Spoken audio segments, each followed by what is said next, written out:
حضرت عبداللہ بن عمر رضی اللہ عنہ سے روایت ہے، رسول اللہ صلی اللہ علیہ وآلہ وسلم نے فرمایا، اپنے گھروں میں بھی نماز نفل پڑھا کرو، انہیں قبرستان نہ بنا لو۔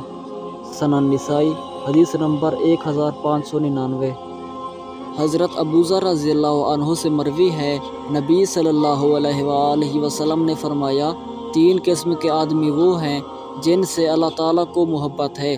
ایک وہ آدمی جو کسی قوم کے پاس آیا اور ان سے اللہ تعالیٰ کے نام پر سوال کیا، اپنی کسی رشتہ داری کی بنا پر سوال نہیں کیا، لیکن کسی نے اسے کچھ نہ دیا مگر ایک آدمی ان سب لوگوں کو پیچھے چھوڑ کر آگے چلا گیا اور اس سائل کو پوشیدہ طور پر مال دیا۔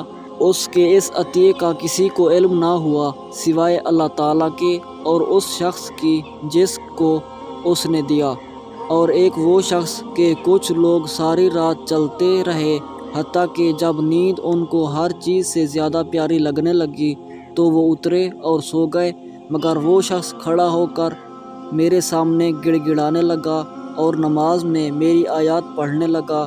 اور ایک وہ شخص جو ایک لشکر میں شامل تھا، اس لشکر کا دشمن سے مقابلہ ہوا، سب شکست کھا گئے مگر وہ سینہ تان کر آگے بڑھا حتیٰ کہ وہ مارا گیا یا اسے فتح ملی۔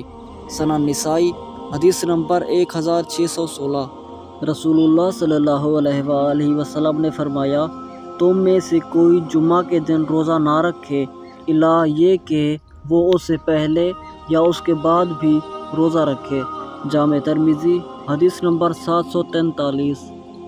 رسول اللہ صلی اللہ علیہ وآلہ وسلم نے فرمایا، ابوذر، جب تم ہر ماہ کے 3 دن کے روزے رکھو تو 13ویں، 14ویں اور 15ویں تاریخ کو رکھو۔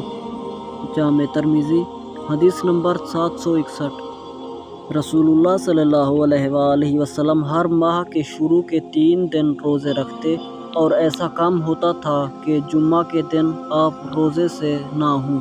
جامع ترمذی حدیث نمبر 742۔